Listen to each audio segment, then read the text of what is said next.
A very special good evening to all of you. स्वागत है आपका हमारे चैनल स्टडी विद अभिमान में। तो आज मैं आप लोगों के लिए यूपी पॉलिटेक्निक एंट्रेंस एग्जाम 2021 के लिए साइंस में केमिस्ट्री के चैप्टर सेकंड का पार्ट 5 लेकर आया हूँ। तो चैप्टर का नाम क्या है? चैप्टर का नाम है द्रव्य, जिसे हम इंग्लिश में बोलेंगे मैटर। तो इससे पहले मैंने इस चैप्टर के 4 पार्ट्स ऑलरेडी अपलोड कर दिए हैं, जहां पे मैंने आपको इस चैप्टर का थ्योरी पार्ट कंप्लीटली फिनिश करवा दिया है। तो अगर अभी तक आप लोगों ने उन वीडियोस को नहीं देखा है तो उन वीडियोस की लिंक मैंने आप लोगों को डिस्क्रिप्शन में दे दी है, आप वहां से जाकर उन वीडियोस को देख सकते हैं। तो चलिए फिर आज की इस वीडियो को स्टार्ट करते हैं।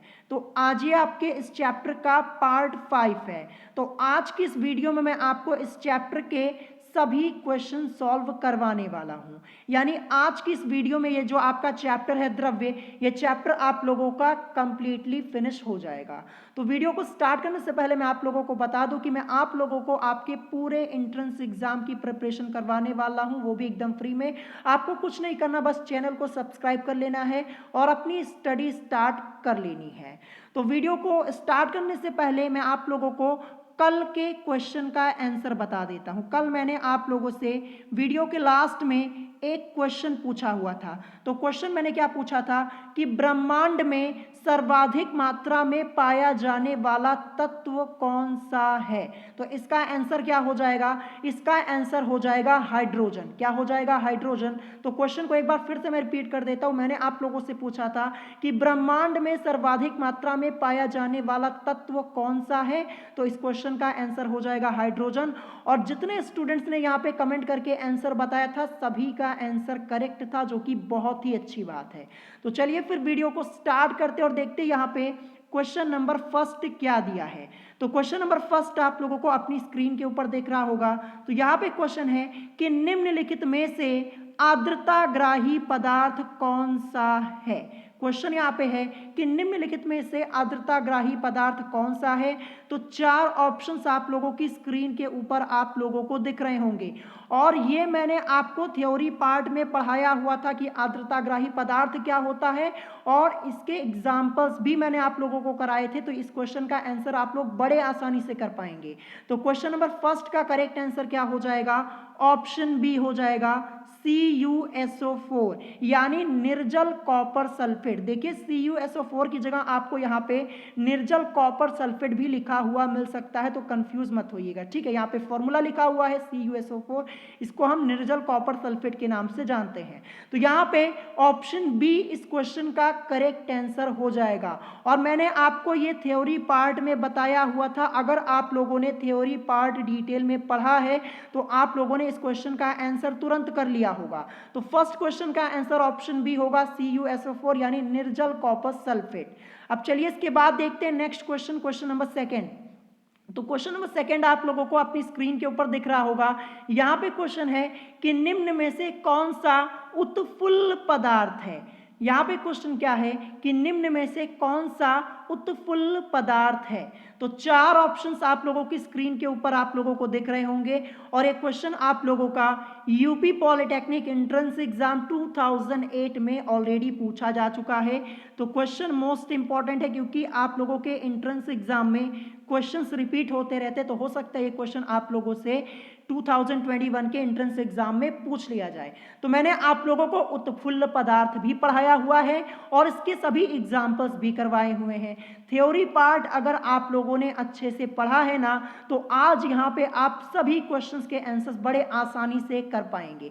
तो क्वेश्चन नंबर सेकंड, इसका करेक्ट आंसर क्या हो जाएगा? इसका करेक्ट आंसर हो जाएगा ऑप्शन बी, यानी Na2CO3 10H2O। ये किसका केमिकल फॉर्मूला यहाँ पे लिखा हुआ है? ये धावन सोडा का केमिकल फॉर्मूला होता है CO3.10H2O। तो देखिए यहाँ पे फॉर्मूला ना लिख करके आपको यहाँ पे धावन सोडा भी लिखा हुआ मिल सकता है, तो कंफ्यूज मत होइएगा। तो यहाँ पे ऑप्शन बी करेक्ट हो जाएगा। निम्न में से कौन सा उत्फुल्ल पदार्थ है? तो यहाँ पे धावन सोडा यानी Na2CO3.10H2O। आप लोगों को ध्यान होगा मैंने आपको थ्योरी पार्ट में उत्फुल्ल पदार्थ के बारे में भी बताया था और इसके बारे में, इसके एग्जाम्पल्स के बारे में डिटेल में मैंने आपको बताया हुआ था। तो आई होप आप लोगों ने मेरे आंसर बताने से पहले ही अपना आंसर कर लिया होगा। तो ऑप्शन बी इस क्वेश्चन का करेक्ट आंसर हो जाएगा। अब चलिए नेक्स्ट क्वेश्चन देखते हैं, question number third. Question number third आपका यहाँ पे दिया है सोडियम हाइड्रोक्साइड है एक। चार ऑप्शन आपके दिए गए। ऑप्शन ए दिया है उत्फुल्ल पदार्थ, ऑप्शन बी मिश्रण, ऑप्शन सी दिया है आर्द्रताग्राही पदार्थ और ऑप्शन डी दिया है प्रसवैद्य पदार्थ। तो क्वेश्चन नंबर थर्ड, इसका करेक्ट आंसर क्या हो जाएगा? करेक्ट आंसर हो जाएगा प्रसवैद्य पदार्थ। ऑप्शन डी इस क्वेश्चन का करेक्ट आंसर हो जाएगा और ये भी मैंने आपको थ्योरी पार्ट में बताया हुआ है। यहाँ पे जितने क्वेश्चंस आ रहे हैं मैंने आप लोगों को ऑलरेडी थ्योरी पार्ट में बता दिया था और आप लोगों से कहा था कि जब मैं आपको एक्सरसाइज के क्वेश्चन कराऊंगा तो वहां पे आपको पता चल जाएगा क्वेश्चन कैसे पूछे आते हैं। ठीक है, तो यहाँ पे सोडियम हाइड्रोक्साइड लिखा हुआ है, इसका फॉर्मूला क्या होता है? जैसे मान लीजिए यहाँ पे सोडियम हाइड्रोक्साइड न लिख के इसका फॉर्मूला लिख दिया जाए तो क्या होगा इसका फॉर्मूला? तो इसका फॉर्मूला होता है NaOH। क्या होता है? NaOH। ये होता है सोडियम हाइड्रोक्साइड का फॉर्मूला, ये भी आपको ध्यान रखना है। जैसे मान लीजिए यहाँ पे सोडियम हाइड्रोक्साइड ना लिख के यहाँ पे NaOH लिख दिया जाए और पूछ दिया जाए कि NaOH है एक, और ऑप्शन आपके यही रहेंगे, तो आपका आंसर क्या होगा? प्रसवैद्य पदार्थ है। ऑप्शन डी इस क्वेश्चन का करेक्ट आंसर हो जाएगा। अब चलिए इसके बाद देखते हैं next question, question number 4। Question number 4 आपसे यहाँ पे पूछा गया है कि निम्नलिखित में से कौन सा मिश्रण है? आपको यहाँ पे बताना है कि निम्नलिखित में से कौन सा मिश्रण है। चार ऑप्शंस आप लोगों की स्क्रीन के ऊपर आप लोगों को यहाँ पे दिख रहे होंगे। तो क्वेश्चन नंबर 4, इसका करेक्ट आंसर क्या हो जाएगा? यहाँ पे मिश्रण पूछा हुआ है तो ऑप्शन के अकॉर्डिंग आपका करेक्ट आंसर हो जाएगा ऑप्शन डी यानी समुद्री जल। ये आपका इस क्वेश्चन का करेक्ट आंसर हो जाएगा। क्वेश्चन को अच्छे से प्रिपेयर कर लीजिएगा, इंपॉर्टेंट क्वेश्चन है। ठीक है, और जितने क्वेश्चन करा रहा हूं ना इनको नोट कर लीजिएगा। अगर आपके पास बुक है तो आप अपनी बुक से पढ़ सकते हैं। ठीक है, अब चलिए इसके बाद देखते हैं next question, question number 5। Question number 5 यहाँ पे दिया है कि निम्नलिखित में से कौन सा शुद्ध पदार्थ है? तो देखिए शुद्ध पदार्थ, ये भी टॉपिक मैंने आपको पूरा डिटेल में पढ़ाया था। शुद्ध पदार्थ क्या होता है, अशुद्ध पदार्थ क्या होता है, एक एक टॉपिक, कोई टॉपिक मैंने छोड़ा नहीं इस चैप्टर में, ताकि आप लोगों को बड़े आसानी से यहाँ पे समझ में आ जाए। सभी टॉपिक्स मैंने आपको डिटेल में पढ़ाए हैं। तो यहाँ पे चार ऑप्शन आप लोगों को दिख रहे होंगे। क्वेश्चन नंबर 5, इसका करेक्ट आंसर क्या हो जाएगा? क्वेश्चन नंबर 5 का करेक्ट आंसर हो जाएगा ऑप्शन के अकॉर्डिंग ऑप्शन सी यानी नमक। यानी निम्नलिखित में से कौन सा शुद्ध पदार्थ है? तो ऑप्शन के अकॉर्डिंग ऑप्शन सी आपका यहाँ पे करेक्ट आंसर हो जाएगा। नमक यहाँ पे शुद्ध पदार्थ हो जाएगा। ठीक है, ये आपका इस क्वेश्चन का करेक्ट आंसर हो जाएगा। अब यहीं पे आपसे नमक का फॉर्मूला पूछ लिया जाए कि साधारण नमक का फॉर्मूला, केमिकल फॉर्मूला इसका क्या होता है, तो आप क्या बोलेंगे? NaCl होता है। ये भी ध्यान रखिएगा, मैंने आपको थ्योरी पार्ट में भी बताया था, ये भी आपसे पूछा जा सकता है। अब चलिए नेक्स्ट क्वेश्चन देखते हैं, क्वेश्चन नंबर 6। क्वेश्चन नंबर 6 यहाँ पे पूछा गया है कि गंधक और लोहे की रेतन को पृथक किया जा सकता है। देखिए पृथक लिखा है, पृथक मतलब क्या होता है? पृथक मतलब होता है अलग करना। क्या होता है? अलग करना होता है, ध्यान रखिएगा। तो पूछा क्या गया है? गंधक और लोहे की रेतन को पृथक किया जा सकता है। चार ऑप्शंस आपके दिए गए हैं। ऑप्शन ए क्रिस्टलन द्वारा, ऑप्शन बी चुंबक द्वारा, ऑप्शन सी दिया है प्रभाजी क्रिस्टलन द्वारा और ऑप्शन डी दिया है ऊर्ध्वपातन द्वारा। तो क्वेश्चन नंबर 6 इसका करेक्ट आंसर क्या होगा? तो गंधक और लोहे की रेतन को पृथक किया जा सकता है चुंबक द्वारा। ऑप्शन बी इस क्वेश्चन का करेक्ट आंसर हो जाएगा। ऑप्शन बी यानी चुंबक द्वारा, ये इस क्वेश्चन का करेक्ट आंसर हो जाएगा। चलिए नेक्स्ट क्वेश्चन देखते हैं, क्वेश्चन नंबर 7। क्वेश्चन नंबर 7 आपसे यहाँ पे पूछा गया है कि निम्नलिखित में से भौतिक परिवर्तन है। तो भौतिक परिवर्तन और रासायनिक परिवर्तन, ये टॉपिक मैंने आपको कल ही डिटेल में पूरा पढ़ाया हुआ है और इसके एग्जाम्पल्स बताए हुए हैं। अगर नहीं पढ़ा है तो जाके पढ़ लीजिएगा, तभी आप यहाँ पे क्वेश्चंस के आंसर्स आसानी से कर पाएंगे। तो देखिए क्वेश्चन यहाँ पे है कि निम्नलिखित में से भौतिक परिवर्तन है। तो देखिए ऑप्शन ए दिया है भोजन का पाचन, तो ये नहीं होगा क्योंकि भोजन का पाचन रासायनिक परिवर्तन होता है, यहाँ पे भौतिक परिवर्तन पूछा गया है। फिर ऑप्शन बी दिया है लोहे का चुंबक बनना, तो यहाँ पे देखिए यही आपका करेक्ट आंसर हो जाएगा ऑप्शन बी, लोहे का चुंबक बनना यही भौतिक परिवर्तन है। और इसके अलावा लोहे का जंग लगना रासायनिक परिवर्तन है, और उपर्युक्त सभी तो होगा नहीं, तो ऑप्शन बी इस क्वेश्चन का करेक्ट आंसर हो जाएगा। यहाँ पे निम्नलिखित में आपको भौतिक परिवर्तन बताना था, तो यहाँ पे क्या हो जाएगा, लोहे का चुंबक बनना, ये क्या है, भौतिक परिवर्तन है, फिजिकल चेंज है, ध्यान रखिएगा। अब चलिए नेक्स्ट क्वेश्चन देखते हैं, क्वेश्चन नंबर 8। क्वेश्चन नंबर 8 आपका दिया है संहति यानी द्रव्यमान और ऊर्जा में संबंध है। ये भी मैंने आपको डिटेल में पढ़ाया था, इस इक्वेशन के बारे में मैंने आपको डिटेल में बताया हुआ था, तो इसका आंसर तो आप बड़े आसानी से कर पाएंगे। क्वेश्चन नंबर 8 का करेक्ट आंसर क्या हो जाएगा, E is equal to mc², यानी ऑप्शन बी इस क्वेश्चन का करेक्ट आंसर हो जाएगा, जहां पे E क्या है, E यहाँ पे एनर्जी यानी ऊर्जा है, M क्या है, नष्ट हुआ द्रव्यमान, C यहाँ पे क्या है, C यहाँ पे प्रकाश का वेग है, और प्रकाश का वेग इसका मान कितना होता है, 3 × 10⁸ मीटर पर सेकेंड। तो ये तो मैंने आपको ऑलरेडी बताया हुआ है। तो यहाँ पे क्वेश्चन नंबर 8 करेक्ट आंसर क्या हो जाएगा, E is equal to mc²। देखिए मैंने आपसे कहा था कि ये क्वेश्चन आपसे पूछा जा सकता है, कैसे पूछा जाएगा, देखिए यहाँ पे लिखा है ना, संहति यानी द्रव्यमान और ऊर्जा में संबंध है। देखिए संहति को, देखिए द्रव्यमान को हम संहति भी कहते हैं, ये मैंने आपको ऑलरेडी बताया हुआ है थ्योरी पार्ट में, ठीक है। तो क्वेश्चन नंबर 8 इसका करेक्ट आंसर क्या हो जाएगा, ऑप्शन बी हो जाएगा। और आई होप आप लोगों को सभी क्वेश्चंस यहाँ पे अच्छे से समझ में आ रहे होंगे, क्योंकि थ्योरी पार्ट में मैंने आप लोगों को ऑलरेडी ये सब बताया हुआ है, ठीक है। अब चलिए नेक्स्ट क्वेश्चन हम यहाँ पे देखते हैं, क्वेश्चन नंबर 9। तो क्वेश्चन नंबर 9 आप लोगों को अपनी स्क्रीन के ऊपर यहाँ पे दिख रहा होगा। क्वेश्चन नंबर 9 है कि अंतरा अणुक बल नगण्य होता है। ये सब टॉपिक मैंने आपको कल ही पढ़ाया हुआ। देखिए यहाँ पे अंतरा अणुक बल नगण्य होता है, 4 ऑप्शन आपके दिए गए, ऑप्शन ए दिया है ठोस में, ऑप्शन बी द्रव में, ऑप्शन सी गैस में, और ऑप्शन डी दिया हुआ है इन सभी में। तो क्वेश्चन नंबर 9 का करेक्ट आंसर क्या हो जाएगा, करेक्ट आंसर हो जाएगा ऑप्शन सी यानी गैस में, यानी अंतरा अणुक बल, यहां पे बल की बात हो रही है, ध्यान रखिएगा, अंतरा अणुक बल नगण्य होता है गैस में। ऑप्शन सी इस क्वेश्चन का करेक्ट आंसर हो जाएगा, और क्वेश्चन आप लोगों का मोस्ट इंपॉर्टेंट है। मैं आप लोगों को बता दूं, जितना इस चैप्टर में मैंने आपको पढ़ाया है और जितने क्वेश्चंस आज की इस वीडियो में मैं आपको कराऊंगा, आपको बस इतना ही पढ़ना है। अगर इतना पढ़ लेंगे तो आपको एंट्रेंस एग्जाम में आपके क्वेश्चंस मिल जाएंगे सभी इस चैप्टर से, ध्यान रखिएगा। चलिए नेक्स्ट क्वेश्चन देखते हैं, क्वेश्चन नंबर 10। क्वेश्चन नंबर 10 आपका दिया है कि निम्न पदार्थ ऊर्ध्वपातज है। तो देखिए ये पूरा टॉपिक मैंने आपको पढ़ाया था, ऊर्ध्वपातन क्या होता है, ऊर्ध्वपातज पदार्थ क्या होते हैं, ऊर्ध्वपातज पदार्थ के सभी उदाहरण भी मैंने आपको बताए हुए थे। तो बड़े आसानी से आप इसका आंसर कर पाएंगे। ऑप्शन ए दिया है सल्फर, ऑप्शन बी नौसादर, ऑप्शन सी दिया है बर्फ, और ऑप्शन डी दिया है कोयला। तो क्वेश्चन नंबर 10 इसका करेक्ट आंसर क्या हो जाएगा, इसका करेक्ट आंसर हो जाएगा नौसादर। ऑप्शन बी इस क्वेश्चन का करेक्ट आंसर हो जाएगा। बड़े आसानी से आप लोगों ने इसका आंसर कर लिया होगा। मैं आपको फिर से बता रहा हूं, अगर आप लोगों ने थ्योरी पार्ट पढ़ा है, जब से मैंने चैप्टर स्टार्ट किया सभी थ्योरी पार्ट्स अगर आप लोगों ने पढ़े होंगे ना, तो आज यहाँ पे आप लोग क्वेश्चन के आंसर अपने आप कर पा रहे होंगे, कोई प्रॉब्लम आपको नहीं हो रही होगी, ठीक है। अब चलिए नेक्स्ट क्वेश्चन देखते हैं, क्वेश्चन नंबर 11। क्वेश्चन नंबर 11 आपसे पूछा गया है कि क्रिस्टलीय ठोस है। क्या पूछा गया है, क्रिस्टलीय ठोस है।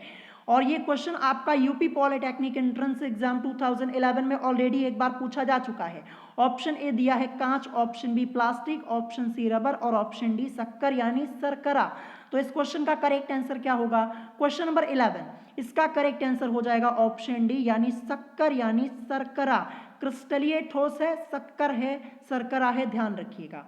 ऑप्शन डी इस क्वेश्चन का करेक्ट आंसर हो जाएगा। चलिए नेक्स्ट क्वेश्चन देखते हैं, क्वेश्चन नंबर 12। क्वेश्चन नंबर 12 आपसे पूछा गया है कि प्रेशर कुकर में खाना जल्दी पक जाता है क्योंकि, आपको यहाँ पे रीजन बताना है। तो देखिए ये टॉपिक आपका आया हुआ था थ्योरी पार्ट के बीच में, और ये क्वेश्चन भी मैंने आपको वहीं पे बताया हुआ था कि प्रेशर कुकर में खाना जल्दी पक जाता है क्योंकि ये क्वेश्चन आपसे पूछा जा सकता है, 2009 के एंट्रेंस एग्जाम में पूछा गया है। तो 4 ऑप्शन आप लोगों को दिख रहे होंगे। क्वेश्चन नंबर 12 इसका करेक्ट आंसर क्या होगा, क्योंकि जल का क्वथनांक बढ़ जाता है, यानी ऑप्शन ए इस क्वेश्चन का करेक्ट आंसर हो जाएगा। प्रेशर कुकर में खाना जल्दी पक जाता है क्योंकि जल का क्वथनांक जो है वो बढ़ जाता है। ऑप्शन ए इस क्वेश्चन का करेक्ट आंसर हो जाएगा। क्वेश्चन मोस्ट इंपॉर्टेंट है, दोबारा आपसे पूछा जा सकता है। अब चलिए नेक्स्ट क्वेश्चन देखते हैं, क्वेश्चन नंबर 13। क्वेश्चन नंबर 13 आपसे पूछा गया है कि गैस द्रव्य की वह अवस्था है जिसका, तो देखिए गैस ये तो पूरा मैंने आपको डिटेल में पढ़ाया ही हुआ था, ठोस द्रव गैस ये मैंने आपको पूरा डिटेल में पढ़ाया था। तो इस क्वेश्चन का करेक्ट आंसर क्या होगा? 4 ऑप्शंस आप लोगों को दिख रहे होंगे। क्वेश्चन नंबर 13 इसका करेक्ट आंसर हो जाएगा ऑप्शन डी, यानी गैस द्रव की वह अवस्था है जिसका आयतन तथा आकार दोनों क्या होते हैं? अनिश्चित होते हैं। ऑप्शन डी इस क्वेश्चन का करेक्ट आंसर हो जाएगा। इस क्वेश्चन का आंसर तो आप लोगों ने बड़ी आसानी से कर लिया होगा। अब चलिए नेक्स्ट क्वेश्चन देखते हैं, क्वेश्चन नंबर 14। क्वेश्चन नंबर 14 आपका है कि बिना गर्म किए किसी ताप पर किसी द्रव की सतह से अणुओं के धीरे धीरे वायु में मिलने की क्रिया को कहते हैं। 4 ऑप्शन आपका दिया, ऑप्शन ए क्वथन, ऑप्शन बी निर्वात आसवन, ऑप्शन सी वाष्पन और ऑप्शन डी दिया है आसवन। तो क्वेश्चन नंबर 14 इसका करेक्ट आंसर क्या हो जाएगा? वाष्पन हो जाएगा, यानी बिना गर्म किए किसी ताप पर किसी द्रव की सतह से अणुओं के धीरे धीरे वायु में मिलने की क्रिया को कहते हैं वाष्पन। ऑप्शन सी इस क्वेश्चन का करेक्ट आंसर हो जाएगा। चलिए नेक्स्ट क्वेश्चन देखते हैं, क्वेश्चन नंबर 15। क्वेश्चन नंबर 15 ये मोस्ट इंपॉर्टेंट है, ध्यान रखिएगा। आपसे पूछा गया कि जब बर्फ पिघलती है तो अणुओं की स्थितिज ऊर्जा, क्वेश्चन यहाँ पे क्या है कि जब बर्फ पिघलती है तो अणुओं की स्थितिज ऊर्जा। 4 ऑप्शंस आपको दिख रहे होंगे, एकदम सिंपल सा क्वेश्चन, बड़े आसानी से आप लोग इसका आंसर कर पाएंगे। यहाँ पे ऑप्शन ए दिया अपरिवर्तित रहती, ऑप्शन बी घटती है, ऑप्शन सी बढ़ती है और ऑप्शन डी दिया इनमें से कोई नहीं। तो देखिए जब बर्फ पिघलेगी तो जो अणुओं की स्थितिज ऊर्जा होगी वो क्या होगी? घट जाएगी, यानी करेक्ट आंसर क्या होगा? ऑप्शन बी, यानी घटती है। सिंपल सा क्वेश्चन, यहाँ पे जाहिर सी बात है जब बर्फ पिघलती है तो अणुओं की स्थितिज ऊर्जा घटती है। ऑप्शन बी इस क्वेश्चन का करेक्ट आंसर हो जाएगा। अब चलिए नेक्स्ट क्वेश्चन देखते हैं, क्वेश्चन नंबर 16। क्वेश्चन नंबर 16 आपसे पूछा गया है कि ऊर्ध्वपातन में सर्वप्रथम क्रिया होती है। 4 ऑप्शंस आप लोगों की स्क्रीन के ऊपर आप लोगों को यहाँ पे दिख रहे होंगे। तो क्वेश्चन नंबर 16 इसका करेक्ट आंसर क्या हो जाएगा? तो क्वेश्चन नंबर 16 करेक्ट आंसर आपका हो जाएगा गर्मी पाकर अणुओं की गतिज ऊर्जा में अत्यधिक वृद्धि, यानी करेक्ट आंसर आपका ऑप्शन ए होगा। ऊर्ध्वपातन में सर्वप्रथम क्रिया होती है गर्मी पाकर अणुओं की गतिज ऊर्जा में अत्यधिक वृद्धि, यही आपका इस क्वेश्चन का करेक्ट आंसर हो जाएगा। अब चलिए इसके बाद देखते हैं next question, question number 17। Question number 17 आपसे पूछा गया है कि भूगर्भ यानी पृथ्वी में सबसे अधिक मात्रा में पाई जाने वाली धातु है। तो देखिए क्वेश्चन का आंसर आपको बहुत ही सोच समझ के करना है। यहाँ पे धातु पूछा हुआ है, इसी के अकॉर्डिंग आपको आंसर करना है। ऑप्शन ए लोहा, ऑप्शन बी तांबा, ऑप्शन सी एल्यूमिनियम और ऑप्शन डी दिया है चांदी। तो क्वेश्चन नंबर 17 इसका करेक्ट आंसर क्या हो जाएगा? एल्यूमिनियम हो जाएगा। ये मैंने आपको थ्योरी पार्ट में ही बताया हुआ था और एल्यूमिनियम को हम AL से रिप्रेजेंट करते हैं। देखिए ऑप्शन में यहाँ पे चेंज किया जा सकता है, ठीक है, ध्यान रखिएगा। जैसे यहाँ पे लोहा लिखा है, लोहे की जगह यहाँ पे आपको FE लिखा हुआ मिल सकता है, FE। तांबे की जगह CU, क्योंकि तांबे को हम CU से रिप्रेजेंट करते हैं, लोहे को FE से, एल्यूमिनियम को हम AL से और चांदी को हम AG से रिप्रेजेंट करते हैं। तो आपको ऑप्शंस ऐसे भी लिखे हुए मिल सकते हैं, तो कंफ्यूज नहीं होना है, ध्यान रखिएगा। तो करेक्ट आंसर आपका क्या होगा? एल्यूमिनियम, यानी AL, ये इस क्वेश्चन का करेक्ट आंसर हो जाएगा। और क्वेश्चन आपका मोस्ट इंपॉर्टेंट है, ध्यान रखिएगा। अब चलिए नेक्स्ट क्वेश्चन देखते हैं, क्वेश्चन नंबर 18। क्वेश्चन नंबर 18 आपसे पूछा गया कि जल में घुलनशील अशुद्धियां इसके, 4 ऑप्शंस दिए गए हैं। क्वथनांक को कम कर देती हैं, क्वथनांक को बढ़ा देती हैं, हिमांक को बढ़ा देती हैं, हिमांक पर कोई प्रभाव नहीं डालती। और ये क्वेश्चन आप लोगों का यूपी पॉलिटेक्निक एंट्रेंस एग्जाम 2007 में पूछा जा चुका है, ठीक है। तो मैं आप लोगों को बता दूं, जो क्वेश्चंस आप लोगों के एंट्रेंस एग्जाम में बहुत पहले पूछे आते हैं उन क्वेश्चंस के रिपीट होने की संभावना सबसे ज़्यादा होती, ध्यान रखिएगा। जैसे ये क्वेश्चन है 2007 में पूछा गया, तो आपके 2021 के एंट्रेंस एग्जाम में ये क्वेश्चन आपका रिपीट हो सकता है। तो क्वेश्चन नंबर 18 इसका करेक्ट आंसर क्या हो जाएगा? इसका करेक्ट आंसर हो जाएगा ऑप्शन बी, यानी क्वथनांक को बढ़ा देती हैं। जाहिर सी बात है, ये मैंने आपको थ्योरी पार्ट में भी बताया था। तो जल में घुलनशील अशुद्धियां इसके क्वथनांक को बढ़ा देती हैं। ऑप्शन बी इस क्वेश्चन का करेक्ट आंसर हो जाएगा और क्वेश्चन आप लोगों का मोस्ट इंपॉर्टेंट है। जैसा कि मैंने आपको अभी स्टार्टिंग में ही बताया कि जितने क्वेश्चंस करवा रहा हूं इतने ही पढ़ लीजिए, आपके एंट्रेंस एग्जाम में इस चैप्टर से आपको सभी क्वेश्चंस मिल जाएंगे, ध्यान रखिएगा। अब चलिए नेक्स्ट क्वेश्चन देखते हैं हम यहाँ पे क्वेश्चन नंबर 19 हमारा क्या दिया है। तो क्वेश्चन नंबर 19 में आपको दिखाता हूं आपसे यहाँ पे पूछा क्या गया है। तो क्वेश्चन नंबर 19 आप लोगों को अपनी स्क्रीन के ऊपर यहाँ पे दिख रहा होगा। क्वेश्चन है कि किसी पदार्थ का ताप बढ़ाने पर उसके अणुओं की ऊर्जा में होगी। क्वेश्चन क्या है, किसी पदार्थ का ताप बढ़ाने पर उसके अणुओं की ऊर्जा में होगी। ऑप्शन ए दिया है वृद्धि, ऑप्शन बी अपरिवर्तित यानी कोई चेंज नहीं होगा, ऑप्शन सी कमी, और ऑप्शन डी दिया है पहले कमी फिर वृद्धि यानी पहले कमी होगी फिर वृद्धि होगी। तो क्वेश्चन नंबर 19 इसका करेक्ट आंसर क्या होगा। देखिए जाहिर सी बात है, जब किसी पदार्थ का ताप बढ़ाया जाएगा तो उसके अणुओं की ऊर्जा में वृद्धि होगी, यानी ऑप्शन ए इस क्वेश्चन का करेक्ट आंसर होगा। यानी किसी पदार्थ का ताप बढ़ाने पर उसके अणुओं की ऊर्जा में होगी वृद्धि। ऑप्शन ए इस क्वेश्चन का करेक्ट आंसर हो जाएगा। अब चलिए नेक्स्ट क्वेश्चन देखते हैं, क्वेश्चन नंबर 20। क्वेश्चन नंबर 20 आपसे पूछा गया है कि निम्न में से कौन सा युग्म यौगिकों को प्रदर्शित करता है। देखिए यहाँ पे यौगिक की बात हो रही है, आपको ऐसा युग्म यहाँ पे ऐसा जोड़ा ढूंढना है जो क्या करता है, यौगिकों को प्रदर्शित करता है। 2008 के एंट्रेंस एग्जाम में ये क्वेश्चन आपसे पूछा गया है। ऑप्शन ए दिया है शहद एवं नमक, ऑप्शन बी दूध एवं पानी, ऑप्शन सी शहद एवं पानी, और ऑप्शन डी दिया है पानी एवं साबुन। तो क्वेश्चन नंबर 20 इसका करेक्ट आंसर क्या हो जाएगा, ऑप्शन के अकॉर्डिंग ऑप्शन डी यानी पानी एवं साबुन। यानी निम्न में से कौन सा युग्म यौगिकों को प्रदर्शित करता है, पानी एवं साबुन, ये इस क्वेश्चन का करेक्ट आंसर हो जाएगा। अब चलिए नेक्स्ट क्वेश्चन देखते हैं, क्वेश्चन नंबर 21।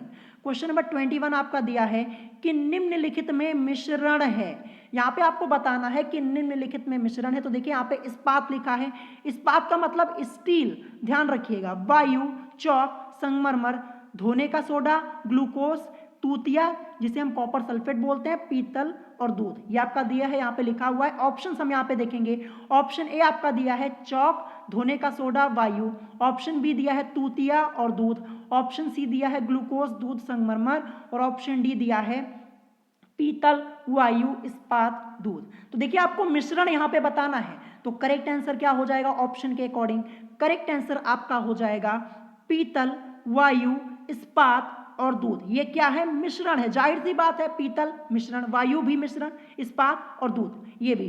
तो करेक्ट आंसर क्या हो जाएगा, ऑप्शन डी आपका इस क्वेश्चन का करेक्ट आंसर हो जाएगा। देखिए इस टाइप के क्वेश्चंस आप लोगों के एंट्रेंस एग्जाम में जरूर पूछे जाते हैं, तो इस क्वेश्चन को अच्छे से प्रिपेयर जरूर कर लीजिएगा। क्वेश्चन नंबर 21 करेक्ट आंसर आपका ऑप्शन डी हो जाएगा।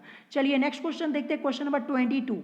क्वेश्चन नंबर 22 आपका दिया है कि भूपर्पटी में सर्वाधिक मात्रा में पाया जाने वाला तत्व। अब देखिए यहाँ पे आपसे तत्व पूछा जा रहा है, अभी ऊपर मैंने आपको धातु करवाया था, जब धातु पूछेगा एल्युमिनियम होगा, और यहाँ पे तत्व पूछा गया है, तो तत्व पूछा है तो करेक्ट आंसर आपका ऑक्सीजन यहाँ पे हो जाएगा। ऑप्शन बी इस क्वेश्चन का करेक्ट आंसर हो जाएगा। 4 ऑप्शन आपके दिए गए थे, आयरन, ऑक्सीजन, सोडियम, मैग्नीशियम, तो करेक्ट आंसर आपका क्या होगा, ऑक्सीजन हो जाएगा। यही इस क्वेश्चन का करेक्ट आंसर हो जाएगा। तो आई होप आप लोगों ने इस क्वेश्चन का आंसर पहले ही कर लिया होगा, क्योंकि ये मैंने आपको कई बार बताया हुआ था थ्योरी पार्ट में। मैंने आपको 3 क्वेश्चन बताए हुए थे, एक तो ये था कि भूपर्पटी में सर्वाधिक मात्रा में पाया जाने वाला तत्व, अगर तत्व पूछेगा तो ऑक्सीजन हो जाएगा, और अगर आपसे धातु पूछ लिया जाए, तत्व की जगह क्या पूछ लिया जाए, धातु, तो एल्यूमिनियम होगा। और अगर आपसे पूछा जाए कि ब्रह्मांड में सर्वाधिक मात्रा में पाया जाने वाला तत्व कौन सा है, तब आपका आंसर होगा हाइड्रोजन। ये कल ही मैंने आप लोगों से क्वेश्चन पूछा था, और मैक्सिमम स्टूडेंट्स ने, जितने स्टूडेंट्स ने कमेंट करके बताया था, सभी का आंसर करेक्ट आया हुआ था। चलिए अब इसके बाद देखते हैं नेक्स्ट क्वेश्चन, क्वेश्चन नंबर 23। तो क्वेश्चन नंबर 23 आपसे यहाँ पे पूछा गया है कि निम्नलिखित में से शुद्ध पदार्थ छांटिए। तो देखिए ऐसे क्वेश्चंस भी आप लोगों के एंट्रेंस एग्जाम में पूछे जा सकते हैं। यहाँ पे आपसे क्या पूछा गया है कि निम्नलिखित में से शुद्ध पदार्थ छांटिए। तो देखिए यहाँ पे सबसे पहले लिखा क्या है, सिलिकॉन, दूध, शहद, ग्लूकोज, पीतल, साबुन, ये आपका लिखा है। अब हम ऑप्शंस में यहाँ पे आते हैं। ऑप्शन ए दिया है सिलिकॉन दूध glucose, option B silicon glucose, option C दिया है सिलिकॉन साबुन पीतल ग्लूकोज और ऑप्शन डी ग्लूकोज पीतल साबुन। तो यहाँ पे क्वेश्चन नंबर 23 इसका करेक्ट आंसर क्या हो जाएगा? तो क्वेश्चन नंबर 23 इसका करेक्ट आंसर आपका हो जाएगा सिलिकॉन और ग्लूकोज, यानी ऑप्शन बी इस क्वेश्चन का करेक्ट आंसर हो जाएगा। करेक्ट आंसर क्या होगा? ऑप्शन बी, यानी सिलिकॉन और ग्लूकोज, ये इस क्वेश्चन का करेक्ट आंसर हो जाएगा। देखिए शुद्ध पदार्थ हमें यहाँ पे बताना था, ध्यान रखिएगा। तो ये ऑप्शन के अकॉर्डिंग आपका ऑप्शन बी ही इस क्वेश्चन का करेक्ट आंसर होगा। ठीक है, शुद्ध पदार्थ की बात यहाँ पे हो रही है, ध्यान रखिएगा, मिश्रण की नहीं, शुद्ध पदार्थ की बात हो रही है। ऑप्शन बी इस क्वेश्चन का करेक्ट आंसर हो जाएगा। चलिए नेक्स्ट क्वेश्चन देखते हैं, क्वेश्चन नंबर 24। क्वेश्चन नंबर 24 आपसे पूछा गया है कि जब लोहे की कीलों को नीले कॉपर सल्फेट विलयन में डुबोया जाता है तो कुछ समय के बाद लोहे की कीलें, ऑप्शन ए दिया है घुल जाती और नीला रंग विरंजित होता है, घुल जाती हैं लेकिन नीला रंग विरंजित नहीं होता, ये ऑप्शन बी दिया है। ऑप्शन सी दिया नहीं घुलती और नीला रंग विरंजित नहीं होता, और ऑप्शन डी दिया है नहीं घुलती लेकिन नीला रंग विरंजित होता है। तो क्वेश्चन नंबर 24 इसका करेक्ट आंसर होगा आपका ऑप्शन डी, यानी नहीं घुलती लेकिन नीला रंग विरंजित होता है। यानी जब लोहे की कीलों को नीले कॉपर सल्फेट विलयन में डुबोया जाता है तो कुछ समय के बाद लोहे की कीलें नहीं घुलती लेकिन नीला रंग विरंजित होता है। ऑप्शन डी इस क्वेश्चन का करेक्ट आंसर हो जाएगा। चलिए नेक्स्ट क्वेश्चन देखते हैं, क्वेश्चन नंबर 25। क्वेश्चन नंबर 25 यहाँ पे है कि स्प्रिट को हथेली पर रखने से ठंडा महसूस होता है क्योंकि यह, अब देखिए यहाँ पे स्प्रिट लिखा हुआ है, आखिर स्प्रिट ये होता क्या है ये आपको समझना है। तो मैं आपको बता दूं, एथिल अल्कोहल या एथेनॉल या किसी प्रकार के अल्कोहल को हम स्प्रिट कहते हैं। देखिए एथिल अल्कोहल जिसे हम एथेनॉल के नाम से भी जानते हैं, ध्यान रखिएगा, एथिल अल्कोहल जिसे हम एथेनॉल के नाम से भी जानते हैं, तो आपको ध्यान रखना है एथिल अल्कोहल यानी एथेनॉल या किसी प्रकार के अल्कोहल को हम क्या कहते हैं? स्प्रिट कहते हैं, ये आपको ध्यान रखना है। तो यहाँ पे आपसे पूछा गया है कि स्प्रिट को हथेली पर रखने से ठंडा महसूस होता है क्योंकि यह, ऑप्शन ए दिया है क्रियाशील द्रव है, ऑप्शन बी अवाष्पशील द्रव्य है, ऑप्शन सी अत्यधिक वाष्पशील द्रव है, और ऑप्शन डी दिया है कम वाष्पशील द्रव है। तो इस क्वेश्चन का करेक्ट आंसर क्या होगा? क्वेश्चन नंबर 25 इसका करेक्ट आंसर होगा ऑप्शन सी, यानी अत्यधिक वाष्पशील द्रव है। ऑप्शन सी इस क्वेश्चन का करेक्ट आंसर हो जाएगा। क्वेश्चन इंपॉर्टेंट है। चलिए नेक्स्ट क्वेश्चन देखते हैं, क्वेश्चन नंबर 26। ये तो मैंने आपको कल ही कराया हुआ था। क्वेश्चन यहाँ पे है कि दूध से दही का बनना कैसा परिवर्तन है? चार ऑप्शंस आपको दिख रहे होंगे, करेक्ट आंसर क्या हो जाएगा?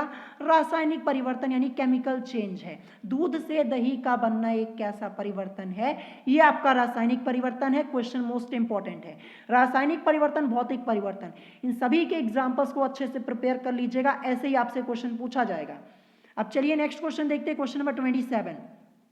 क्वेश्चन नंबर 27 आपसे पूछा है कि ठोस अवस्था में अणुओं की गतिज ऊर्जा होती है। ये भी मैंने आपको कल कराया हुआ था, मैंने आपको सभी क्रम बताए हुए थे कल की वीडियो में, अगर आप लोगों ने देखा होगा तो बड़े आसानी से इस क्वेश्चन का आंसर आप लोग पहले ही कर लेंगे। तो यहाँ पे पूछा है कि ठोस अवस्था में अणुओं की गतिज ऊर्जा होती है। ऑप्शन ए दिया गैस के अणुओं से अधिक, ऑप्शन बी द्रव के अणुओं से अधिक, ऑप्शन सी दिया है गैस के अणुओं के बराबर, और ऑप्शन डी दिया हुआ है द्रव के अणुओं से कम। ये आपका यहाँ पे दिया है। तो क्वेश्चन नंबर 27 इसका करेक्ट आंसर क्या हो जाएगा? क्वेश्चन नंबर 27 का यहाँ पे करेक्ट आंसर ऑप्शन डी होगा, द्रव के अणुओं से कम। यानी ठोस अवस्था में अणुओं की गतिज ऊर्जा होती है द्रव के अणुओं से कम। ऑप्शन डी इस क्वेश्चन का करेक्ट आंसर हो जाएगा। चलिए नेक्स्ट क्वेश्चन देखते हैं, क्वेश्चन नंबर 28। क्वेश्चन नंबर 28 ये भी मैंने आपको ऑलरेडी बताया हुआ है थ्योरी पार्ट में। क्वेश्चन क्या है कि अंतरा अणुक बल अधिक होता है। क्वेश्चन यहाँ पे क्या पूछा गया है कि अंतरा अणुक बल अधिक होता है। चार ऑप्शंस आपको दिख रहे होंगे, ऑप्शन ए दिया है ठोस में, ऑप्शन बी द्रव में, ऑप्शन सी गैस में, और ऑप्शन डी दिया है तीनों में समान। तो क्वेश्चन नंबर 28 इसका करेक्ट आंसर ऑप्शन ए यानी ठोस में, यही आपका इस क्वेश्चन का करेक्ट आंसर हो जाएगा। अब चलिए नेक्स्ट क्वेश्चन देखते हैं, क्वेश्चन नंबर 29। क्वेश्चन नंबर 29 ये भी मैंने आपको थ्योरी पार्ट में ही करवा दिया था क्वेश्चन, और आप लोगों से कहा था कि ये क्वेश्चन आपके एंट्रेंस एग्जाम में ऑलरेडी पूछा जा चुका है। तो क्वेश्चन यहाँ पे है कि जिस ताप पर द्रव का वाष्प दाब वायुमंडलीय दाब के बराबर हो जाता है उस ताप को कहते हैं। पॉलिटेक्निक एंट्रेंस एग्जाम 2018 में पूछा गया। ऑप्शन ए गलनांक, ऑप्शन बी हिमांक, ऑप्शन सी क्वथनांक, और ऑप्शन डी दिया है क्रांतिक ताप। तो क्वेश्चन नंबर 29, इसका करेक्ट आंसर क्या होगा? ऑप्शन सी यानी क्वथनांक। ये मैंने आपको 3 से 4 बार बताया हुआ था थ्योरी पार्ट में, एकदम डिटेल में मैंने आपको बताया था। मैं आपको फिर से बता दे रहा हूँ, अगर आप लोगों ने थ्योरी पार्ट पढ़ा है जितना मैंने पढ़ाया, तो आप लोग यहाँ पे क्वेश्चन के आंसर को बड़े आसानी से कर पा रहे होंगे। आप लोगों को सभी क्वेश्चंस वैसे ही प्रिपेयर हो गए होंगे। अब चलिए नेक्स्ट देखते हैं क्वेश्चन नंबर 30। तो क्वेश्चन नंबर 30 आपसे पूछा गया कि नौसादर और नमक को पृथक यानी अलग किया जा सकता है। यूपी पॉलिटेक्निक एंट्रेंस एग्जाम 2014 में क्वेश्चन पूछा गया है। ऑप्शन ए क्रिस्टलन द्वारा, ऑप्शन बी प्रभाजी क्रिस्टलन द्वारा, ऑप्शन सी ऊर्ध्वपातन द्वारा और ऑप्शन डी दिया है उपरोक्त में से कोई नहीं। तो करेक्ट आंसर ऑप्शन सी होगा, ऊर्ध्वपातन द्वारा। ठीक है, सब्लिमेशन, इंग्लिश में इसे सब्लिमेशन बोलते हैं। तो देखिए नौसादर और नमक को पृथक किया जा सकता है ऊर्ध्वपातन द्वारा। ऑप्शन सी इस क्वेश्चन का आपका करेक्ट आंसर हो जाएगा। अब चलिए नेक्स्ट क्वेश्चन देखते हैं, क्वेश्चन नंबर 31। क्वेश्चन नंबर 31 पूछा गया आपसे कि निम्नलिखित में से रासायनिक परिवर्तन नहीं है। तो देखिए ऐसे भी क्वेश्चन आप लोगों से पूछे जाते हैं भौतिक और रासायनिक परिवर्तन वाले टॉपिक से। पूरा टॉपिक मैंने आपको ऑलरेडी पढ़ा दिया है। क्वेश्चन यहाँ पे है कि निम्नलिखित में से रासायनिक परिवर्तन नहीं है। आपको यहाँ पे नहीं ढूंढना है, ध्यान रखिएगा कि कौन सा ऐसा परिवर्तन इन चारों ऑप्शन में है जो यहाँ पे रासायनिक परिवर्तन नहीं है। तो देखिए यहाँ पे करेक्ट आंसर आपका हो जाएगा ऑप्शन सी यानी वाष्प का बनना। ये एक रासायनिक परिवर्तन नहीं है, ये भौतिक परिवर्तन है, यानी ऑप्शन सी इस क्वेश्चन का करेक्ट आंसर हो जाएगा। ध्यान रखिएगा। तो यहाँ पे आपसे पूछा गया है कि निम्नलिखित में से रासायनिक परिवर्तन नहीं है। तो जो वाष्प का बनना है ये रासायनिक परिवर्तन नहीं है, भौतिक परिवर्तन है। तो ऑप्शन सी इस क्वेश्चन का करेक्ट आंसर हो जाएगा। चलिए नेक्स्ट क्वेश्चन देखते हैं, क्वेश्चन नंबर 32। क्वेश्चन नंबर 32 पूछा गया है कि धातु के बर्तन में रखा दूध निम्न में से किस परिस्थिति में सर्वाधिक शीघ्रता से ठंडा हो जाएगा, यानी जल्दी से ठंडा हो जाएगा।